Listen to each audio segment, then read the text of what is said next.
Good morning, good morning, good morning. It's a bright and sunshiny day. Hey, good morning, everybody. I hope everybody is well. Let's get started. Our Father who art in heaven, hallowed be thy name. Thy kingdom come, thy will be done on earth as it is in heaven. Give us this day daily bread. Forgive us for our trespasses. Forgive those who trespass against us. Lead us not to temptation, but deliver us from evil. For thine is the kingdom, the power, and the glory, forever and ever. Amen. Thank you, Lord, for another beautiful day on your beautiful earth. And thank you for allowing us to wake up today.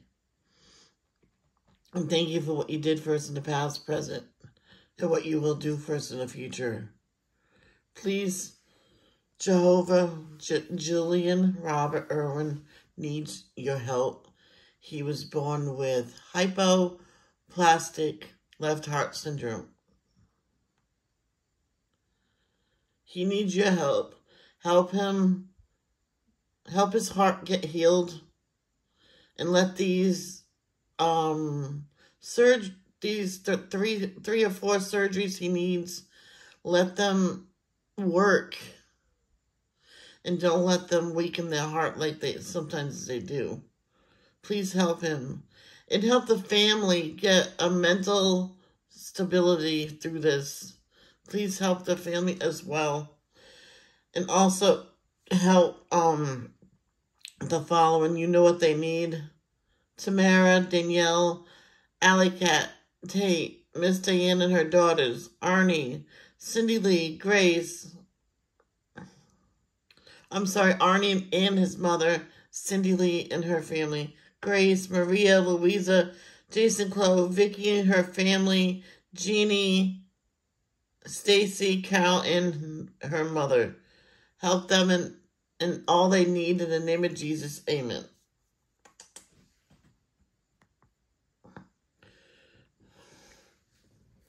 You can see me. Hi.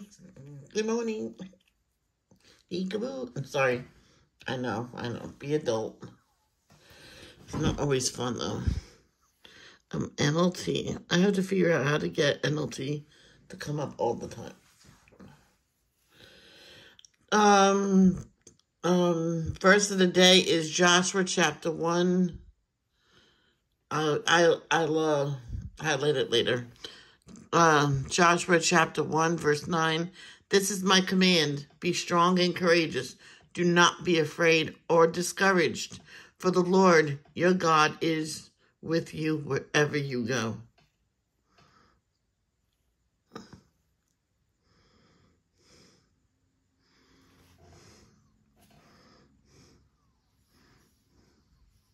Joshua, chapter 1. It doesn't have the play The Lord's thing. charge to Joshua. See? After the death of Moses, the Lord's servant, the Lord spoke to Joshua, son of Nun, Moses' assistant.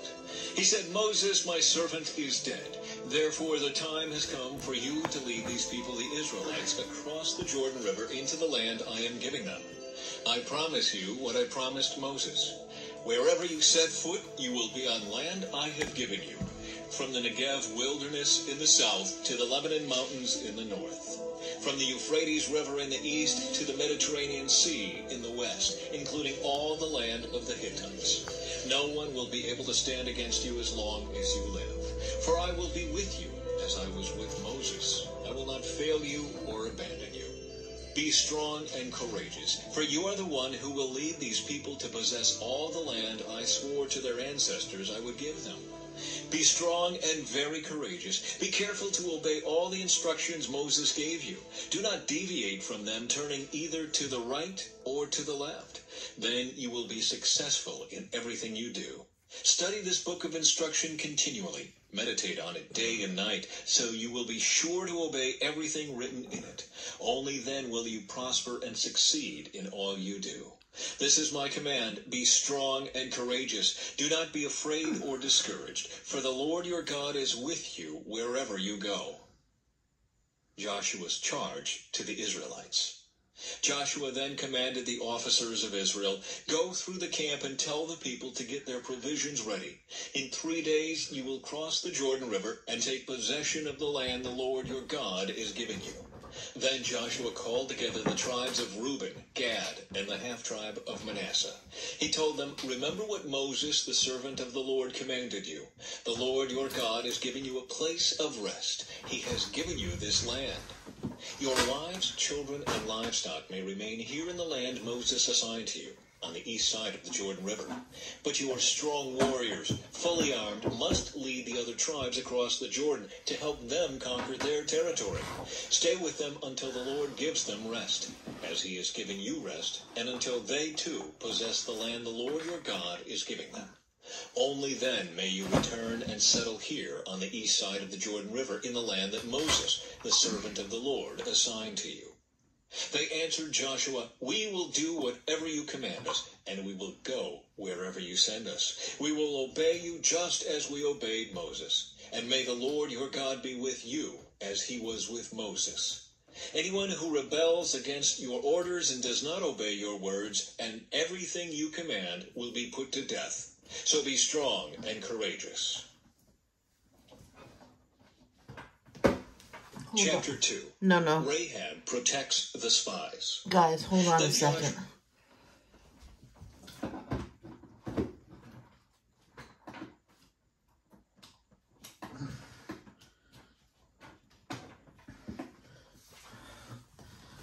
I'm so sorry. Okay. Next, we do the reading plan. They had no play button. It's weird. They probably had an update and they probably got rid of it.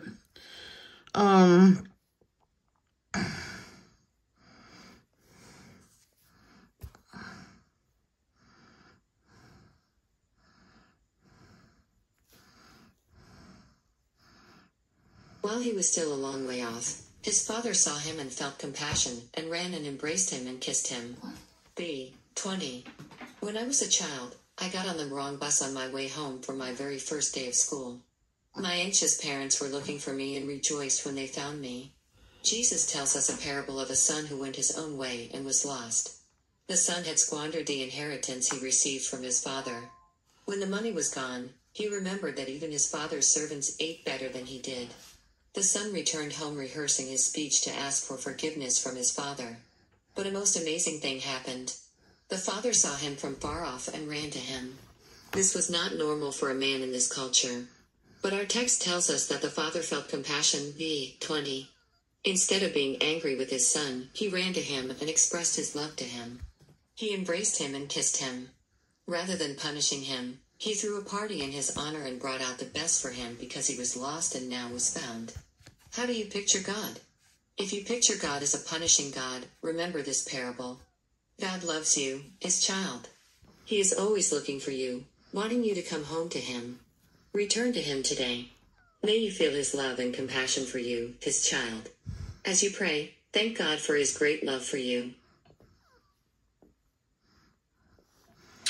To illustrate the point further, Jesus told them, Luke chapter 15, 11 through 24. To illustrate the point further, Jesus told them this story. A man had 2 sons. The youngest son told his father, "I want my share of your estate now, before you die." So his father agreed to divide his wealth between his sons.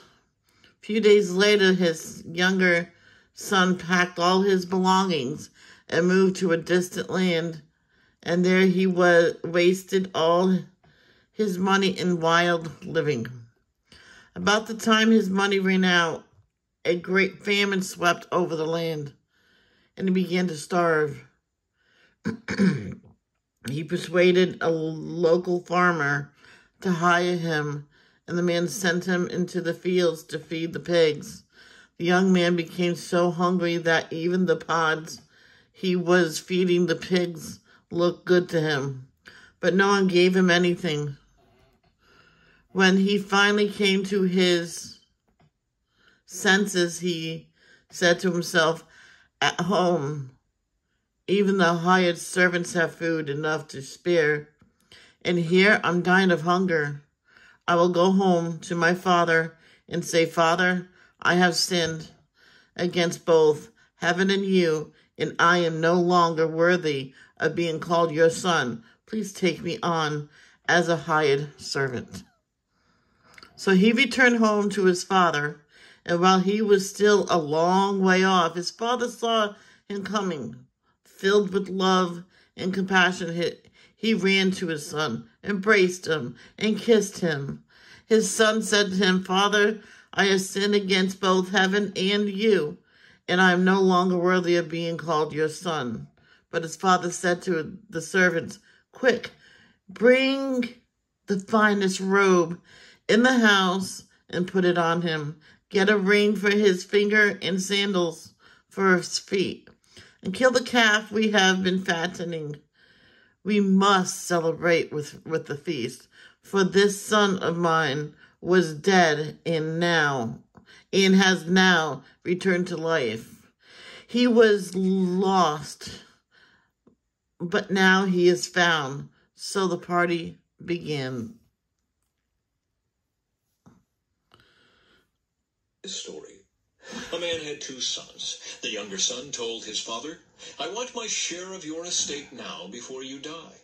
So his father agreed to divide his wealth between his sons. A few days later, this younger son packed all his belongings and moved to a distant land. And there he wasted all his money in wild living.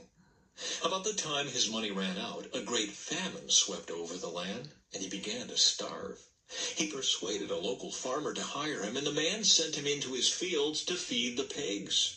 The young man became so hungry that even the pods he was feeding the pigs looked good to him, but no one gave him anything.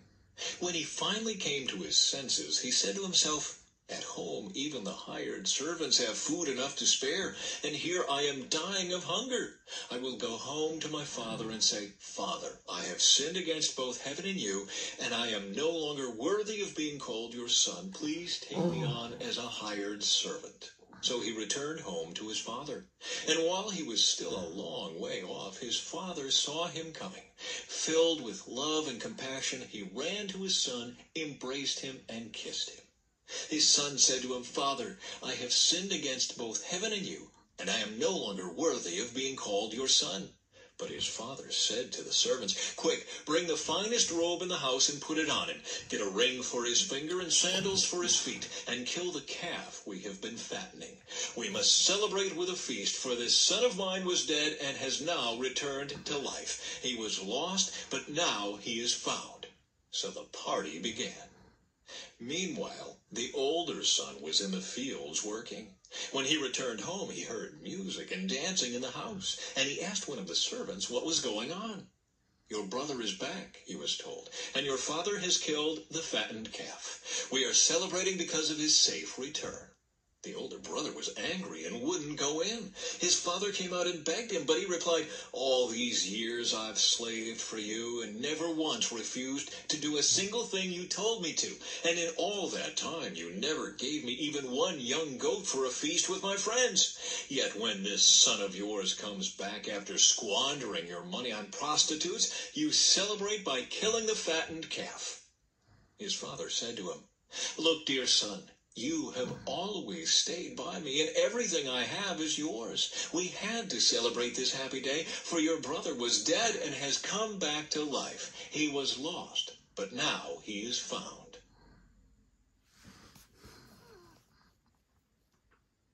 That's right. So now we will listen to, I think, Esther. Esther. 1 through 5. I don't know where's the play button. They usually has the play button.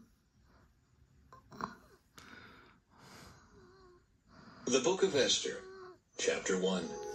The King's Banquet. These events happened in the days of King Xerxes, who reigned over 127 provinces, stretching from India to Ethiopia. At that time, Xerxes ruled his empire from his royal throne at the fortress of Susa. In the 3rd year of his reign, he gave a banquet for all his nobles and officials. He invited all the military officers of Persia and Media, as well as the princes and nobles of the provinces. The celebration lasted 180 days, a tremendous display of the opulent wealth of his empire and the pomp and splendor of his majesty. When it was all over, the king gave a banquet for all the people, from the greatest to the least, who were in the fortress of Susa. It lasted for 7 days and was held in the courtyard of the palace garden. The courtyard was beautifully decorated with white cotton curtains and blue hangings, which were fastened with white linen cords and purple ribbons to silver rings embedded in marble pillars. Gold and silver couches stood on a mosaic pavement of porphyry, marble, mother of pearl, and other costly stones. Drinks were served in gold goblets of many designs, and there was an abundance of royal wine, reflecting the king's generosity. By edict of the king, no limits were placed on the drinking, for the king had instructed all his palace officials to serve each man as much as he wanted. At the same time, Queen Vashti gave a banquet for the women in the royal palace of King Xerxes. Queen Vashti deposed. On the 7th day of the feast, when King Xerxes was in high spirits because of the wine, he told the 7 eunuchs who attended him, Mehuman, Biztha, Harbona, Bigtha, Abagtha, Zethar, and Carcass, to bring Queen Vashti to him with the royal crown on her head. He wanted the nobles and all the other men to gaze on her beauty, for she was a very beautiful woman.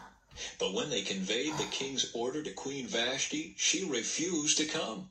This made the king furious, and he burned with anger. He immediately consulted with his wise advisers, who knew all the Persian laws and customs, for he always asked their advice. The names of these men were Karshina, Shethar, Admatha, Tarshish, Meres, Marsina, and Memucan, 7 nobles of Persia and Media.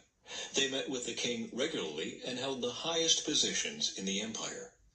"What must be done to Queen Vashti?" the king demanded. "What penalty does the law provide for anyone who refuses to obey the king's orders, properly sent through his eunuchs?" Memucan answered the king and his nobles, "Queen Vashti has wronged not only the king, but also every noble and citizen throughout your empire. Women everywhere will begin to despise their husbands when they learn that Queen Vashti has refused to appear before the king. Before this day is out, the wives of all the king's nobles throughout Persia and Media will hear what the queen did and will start treating their husbands the same way. There will be no end to their contempt and anger.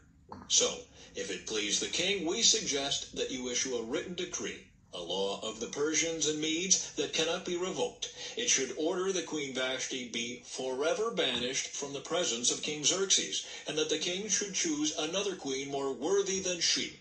When this decree is published throughout the king's vast empire, husbands everywhere, whatever their rank, will receive proper respect from their wives." The king and his nobles thought this made good sense, so he followed Memucan's counsel. He sent letters to all parts of the empire, to each province in its own script and language, proclaiming that every man should be the ruler of his own home and should say whatever he pleases.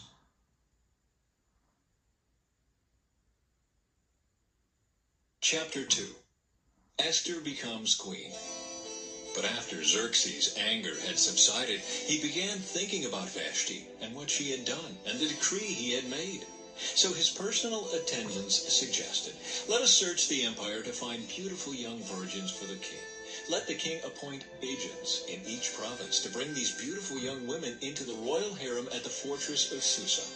Haggai, the king's eunuch in charge of the harem, will see that they are all given beauty treatments.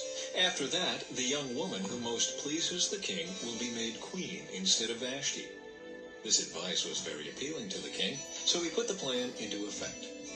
At that time, there was a Jewish man in the fortress of Susa, whose name was Mordecai, son of Jair. He was from the tribe of Benjamin, and was a descendant of Kish and Shimei.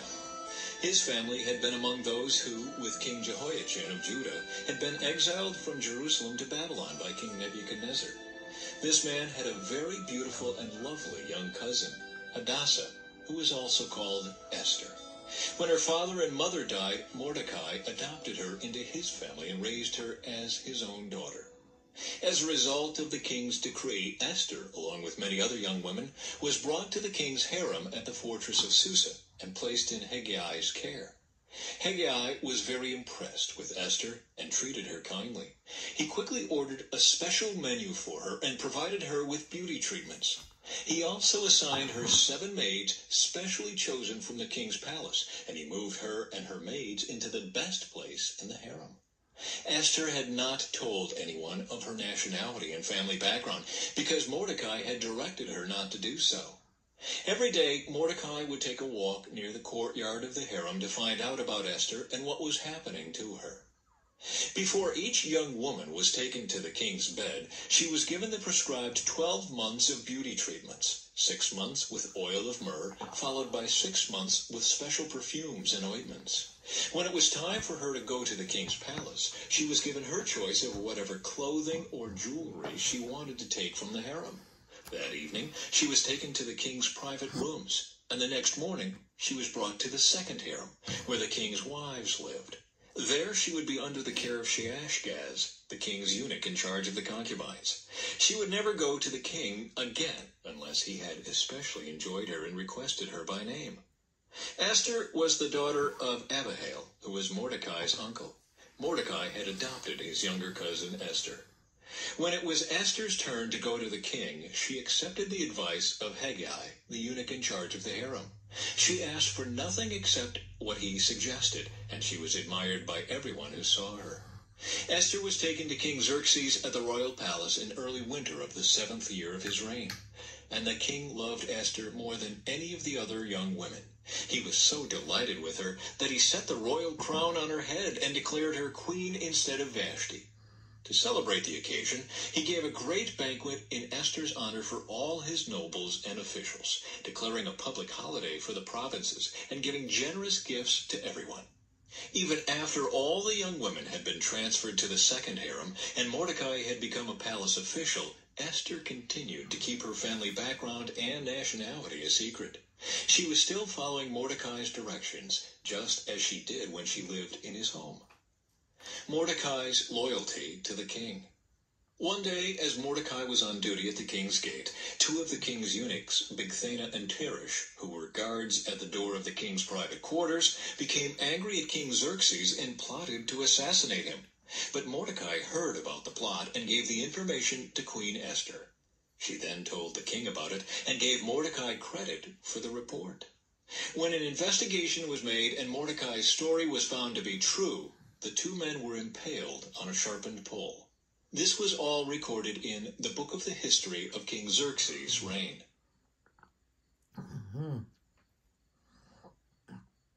Chapter 3. Haman's plot against the Jews. Sometime later, King Xerxes promoted Haman, son of Hammedatha the Agagite, over all the other nobles, making him the most powerful official in the empire. All the king's officials would bow down before Haman to show him respect whenever he passed by, for so the king had commanded. But Mordecai refused to bow down or show him respect. Then the palace officials at the king's gate asked Mordecai, "Why are you disobeying the king's command?" They spoke to him day after day, but still he refused to comply with the order. So they spoke to Haman about this to see if he would tolerate Mordecai's conduct, since Mordecai had told them he was a Jew. When Haman saw that Mordecai would not bow down or show him respect, he was filled with rage. He had learned of Mordecai's nationality, so he decided it was not enough to lay hands on Mordecai alone. Instead, he looked for a way to destroy all the Jews throughout the entire empire of Xerxes. So in the month of April, during the 12th year of King Xerxes' reign, lots were cast in Haman's presence. The lots were called Purim, to determine the best day and month to take action. And the day selected was March 7, nearly a year later. Then Haman approached King Xerxes and said, "There is a certain race of people scattered through all the provinces of your empire who keep themselves separate from everyone else. Their laws are different from those of any other people, and they refuse to obey the laws of the king. So it is not in the king's interest to let them live. If it please the king, issue a decree that they be destroyed, and I will give 10,000 large sacks of silver to the government administrators to be deposited in the royal treasury. The king agreed, confirming his decision by removing his signet ring from his finger and giving it to Haman, son of Hammedatha, the Agagite, the enemy of the Jews. The king said, "The money and the people are both yours to do with as you see fit." So on April 17, the king's secretaries were summoned, and a decree was written exactly as Haman dictated.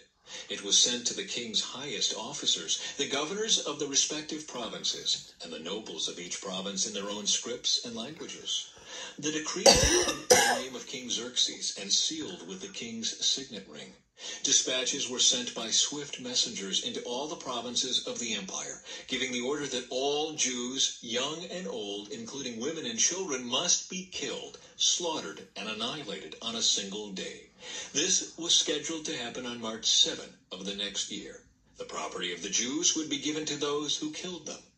A copy of this decree was to be issued as law in every province and proclaimed to all peoples, so that they would be ready to do their duty on the appointed day.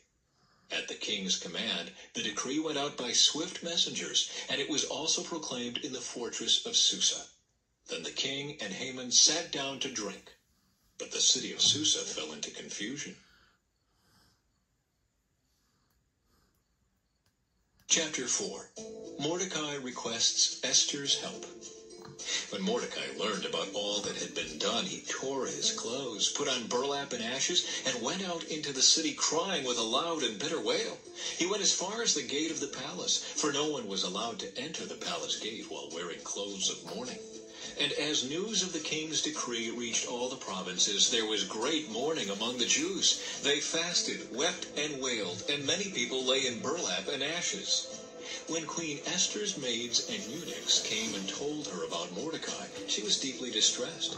She sent clothing to him to replace the burlap, but he refused it. Then Esther sent for Hathach, one of the king's eunuchs, who had been appointed as her attendant. She ordered him to go to Mordecai and find out what was troubling him and why he was in mourning. So Hathach went out to Mordecai in the square in front of the palace gates. Mordecai told him the whole story, including the exact amount of money Haman had promised to pay into the royal treasury for the destruction of the Jews. Mordecai gave Hathach a copy of the decree issued in Susa that called for the death of all Jews. He asked Hathach to show it to Esther and explain the situation to her. He also asked Hathach to direct her to go to the king to beg for mercy and plead for her people. So Hathach returned to Esther with Mordecai's message. Then Esther told Hathach to go back and relay this message to Mordecai. All the king's officials and even the people in the provinces know that anyone who appears before the king in his inner court without being invited is doomed to die unless the king holds out his gold scepter. And the king has not called for me to come to him for 30 days. So Hathach gave Esther's message to Mordecai. Mordecai sent this reply to Esther. Don't think for a moment that because you're in the palace you will escape when all other Jews are killed. If you keep quiet at a time like this, deliverance and relief for the Jews will arise from some other place, but you and your relatives will die. Who knows if perhaps you were made queen for just such a time as this? Then Esther sent this reply to Mordecai. Go and gather together all the Jews of Susa and fast for me. Do not eat or drink for 3 days, night or day. My maids and I will do the same. And then, though it is against the law, I will go in to see the king. If I must die, I must die. So Mordecai went away and did everything as Esther had ordered him. One more and then that's it. Chapter 5. Esther's request to the king. On the 3rd day of the fast, Esther put on her royal robes and entered the inner court of the palace, just across from the king's hall. The king was sitting on his royal throne, facing the entrance. When he saw Queen Esther standing there in the inner court, he welcomed her and held out the gold scepter to her. So Esther approached and touched the end of the scepter. Then the king asked her, "What do you want, Queen Esther? What is your request? I will give it to you even if it is half the kingdom." And Esther replied, If it please the king, let the king and Haman come today to a banquet I have prepared for the king. The king turned to his attendants and said, "Tell Haman to come quickly to a banquet, as Esther has requested." So the king and Haman went to Esther's banquet. And while they were drinking wine, the king said to Esther, "Now, tell me what you really want. What is your request? I will give it to you, even if it is half the kingdom." Esther replied, "This is my request and deepest wish. If I have found favor with the king, and if it pleases the king to grant my request and do what I ask, please come with Haman tomorrow to the banquet I will prepare for you. Then I will explain what this is all about." Haman's plan to kill Mordecai. Haman was a happy man as he left the banquet, but when he saw Mordecai sitting at the palace gate, not standing up or trembling nervously before him, Haman became furious. However, he restrained himself and went on home. Then Haman gathered together his friends and Zeresh, his wife, and boasted to them about his great wealth and his many children. He bragged about the honors the king had given him and how he had been promoted over all the other nobles and officials. Then Haman added, "And that's not all. Queen Esther invited only me and the king himself to the banquet she prepared for us, and she has invited me to dine with her and the king again tomorrow." Then he added, "But this is all worth nothing as long as I see Mordecai the Jew just sitting there at the palace gate." So Haman's wife Zeresh and all his friends suggested, "Set up a sharpened pole that stands 75 feet tall, and in the morning ask the king to impale Mordecai on it. When this is done, you can go on your merry way to the banquet with the king." This pleased Haman, and he ordered the pole set up. And that is it for today. I hope you got something from this. And please hit the like button, subscribe, turn the notification bell on, share this out, and please comment. If you have any prayer requests, please put them in the comments below. I am more than happy to write them down. And I will put them in the next version. Love, don't judge. Peace out.